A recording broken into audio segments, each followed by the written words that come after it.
Teman-teman, hari ini kita akan belajar tentang satu rahasia yang disampaikan Nabi SAW yang hanya muncul di setiap malam Ramadan.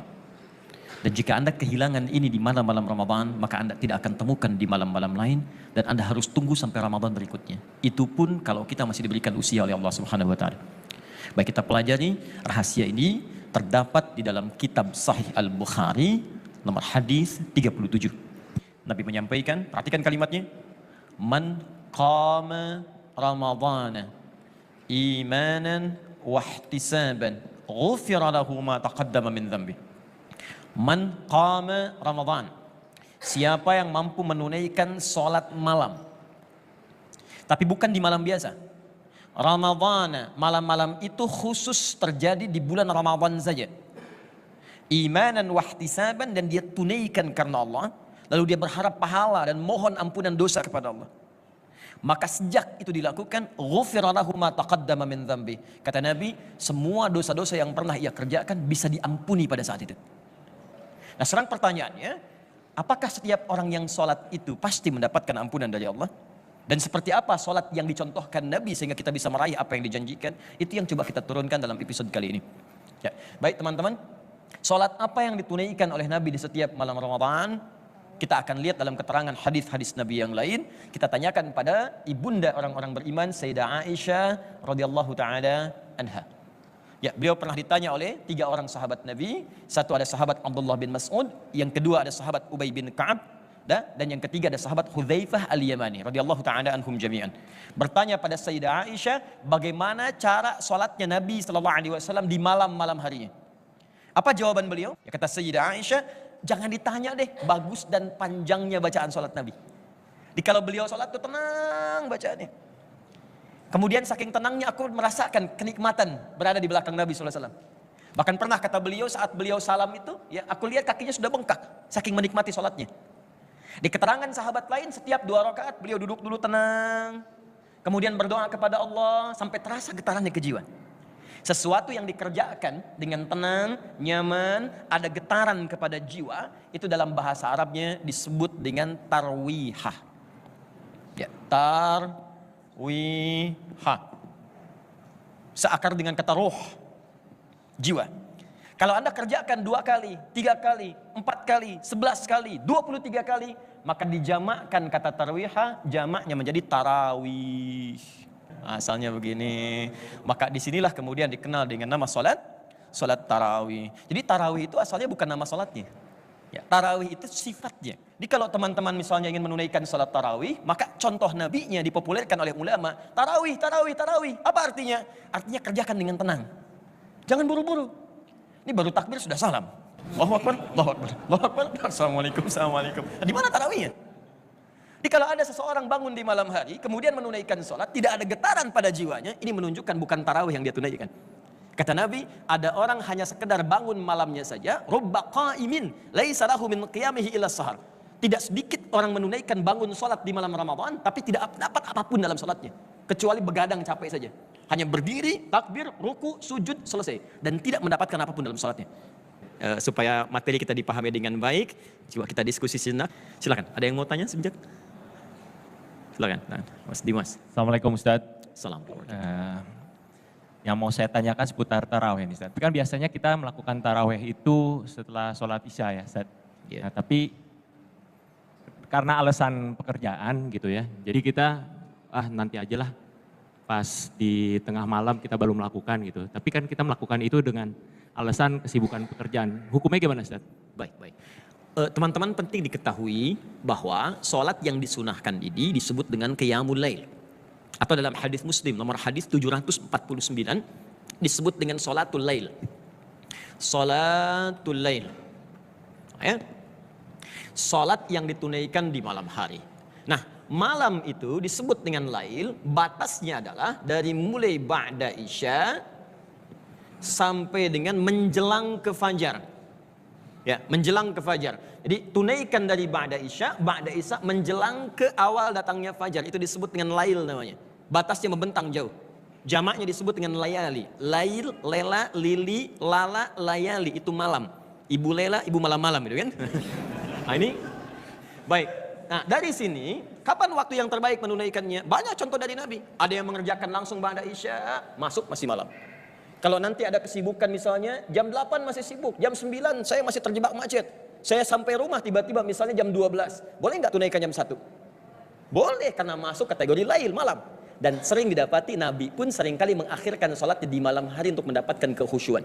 Beliau istirahat ba'da isya, pulang kemudian ke rumahnya, tengah malam kadang-kadang bangun, nah di malamnya itulah beliau menunaikan sholat malamnya. Dan itu banyak tersebut dalam hadis. Apa manfaatnya? Buka Quran surah ke-73 ayat yang ke-6. Ya, paling kanan di sebelah bawah. Ya, Allah sampaikan, "Inna nasyi'atal laili hiya ashaddu wat'aw wa aqwamu qila." Sungguh bangun malam itu, jika Anda bisa lakukan itu semua, maka saat bangun malam itu getaran kejiwanya akan terasa kuat dan setiap apa yang dibacakan itu menyentuh ke dalam hati kita. Dibeda sholat malam dengan sholat siang. Anda bangun malam hari suasananya lebih beda. Makanya kata para ulama, kalaupun Anda ingin akhirkan kemudian sholat itu sampai dengan ke malamnya, itu boleh dilakukan dengan catatan bukan karena malas dan menunda-nunda. Ya, karena urgensi yang diperkenankan oleh syariat. Baik. Ada yang lain? Bismillahirrahmanirrahim. Assalamualaikum warahmatullahi wabarakatuh. Saya Dita Ustadz.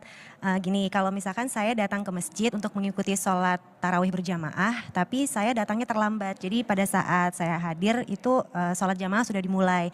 Tapi saya belum menunaikan sholat isya. Nah itu gimana Ustadz? Apakah saya harus menunaikan sholat isya terlebih dahulu sendiri atau boleh diakhirkan sholat isyanya? Terima kasih. Wassalamualaikum warahmatullahi wabarakatuh.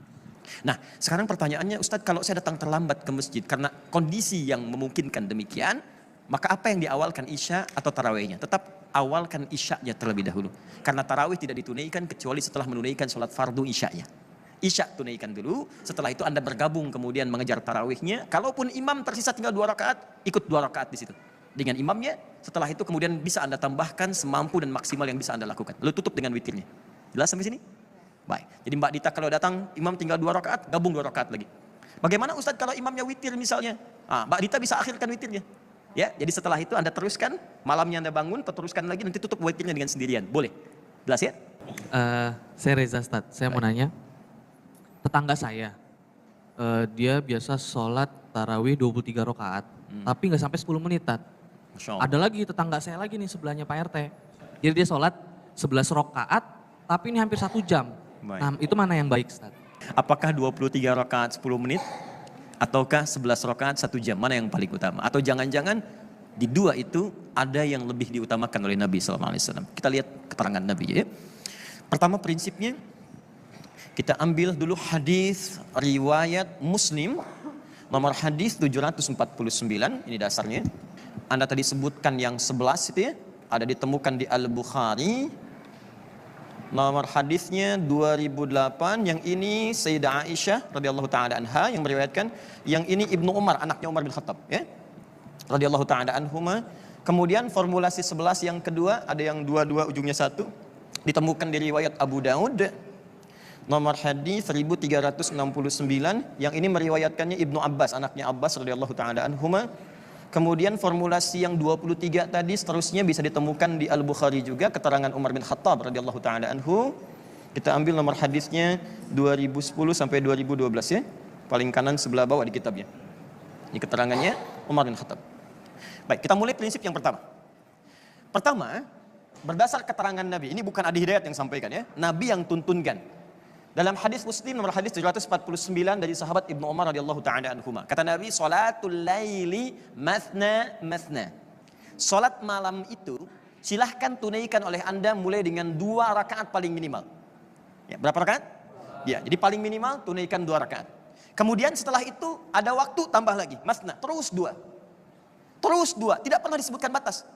Nah, yang paling menarik, wa idza khasyiya ahadakumul fajra. Kalau di antara Anda khawatir sedang sholat itu menduga fajar akan tiba. Nih yang saya katakan tadi, dari ba'da isya sampai ke fajar. Tiba-tiba fajar akan tiba, segera datang. Faliyutir raka'atan wahidah. Kata Nabi, segera tutup dengan 1 rakaat. Tutup dengan 1 rakaat witir. Saya mau tanya pada Anda, Nabi di sini menyebutkan batas tidak? Tidak. Yang Nabi sebutkan kan kerjakan. Menjelang fajar tutup dengan witir dengan 1. Artinya, kata para ulama, semua ulama sepakat bahwa sholat malam itu sesungguhnya tidak ada batas bilangan rakaat. Hanya ketika menjelang fajar, tunaikan 1 rakaat untuk witir menutup. Kalau tidak ada batas, jam berapa nanti orang tunaikan? Nanti ada yang 2, tutup 1. Ada yang 4, tutup 3. Ada yang 6, tutup 1. Maka Nabi contohkan paling standar di hadis-hadis Nabi, dari yang banyak ini tunaikan 11 rakaat. Ini standar. 11 rakaat di hadis Aisyah tadi, ya, rumusnya 4 plus 3, 4 tutup dengan 3. Bisa 2 plus 2 plus 2 plus 2 plus 2 plus 1. Boleh. Silahkan tunaikan. Tapi kalau Anda misalnya masih punya banyak kesempatan, silahkan seperti Umar. Tambahkan 2 plus 2 plus 2 sampai ke 20 plus witir 3. 23. Nah, cuman yang jadi pertanyaan, walaupun Anda kerjakan 2, ujungnya 3 atau 1, kata Sayyidah Aisyah, Nabi itu tidak pernah mengerjakan sholat malamnya kecuali khusyuk dan panjang bacaannya. Rumusnya panjang dan tenangnya. Ada lagi yang mau bertanya? Masya Allah, silakan. Assalamualaikum. Assalamualaikum warahmatullahi wabarakatuh. Mau nanya tentang sholat tarawih, Ustaz.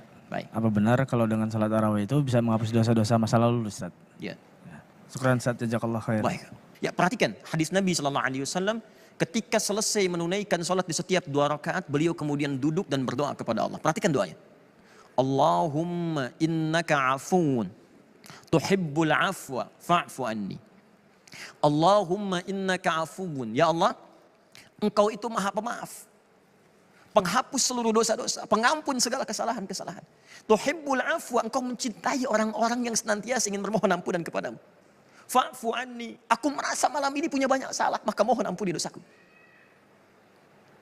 Jadi sesungguhnya salat malam itu diantara rahasianya, itu yang tadi disebutkan. Ghufira lahu ma taqaddama min dzambi. Orang kalau benar salat diampuni dosanya. Siapa yang diampuni itu? Rahasianya adalah orang yang saat salat itu diantara jedanya dia bertobat kepada Allah. Ketika Anda bangun malam Ramadan, Anda katakan kepada Allah, ya Allah, Engkau maha pengampun, pemaaf. Ada orang yang pada saat itu bertobat, datang pada Nabi. Ketika bertobat, selesai, dia masuk Islam, naik ke untanya. Begitu naik ke untanya jatuh terpeleset, untanya mati, orangnya meninggal. Kata Nabi, orang ini luar biasa, modal sedikit, keuntungan banyak, masuk surga. Ya, semoga Allah muliakan kita ya, insya Allah. Kita tidak bisa memilih kapan kita akan wafat. Bisa Mas Ari untung duluan, saya belakangan, mungkin. Ya. Atau ditukar, saya belakangan itu duluan ya. Semoga Allah menerima amalan kita dan melancarkan salat-salat tarawih kita serta menerima taubat kita seluruhnya.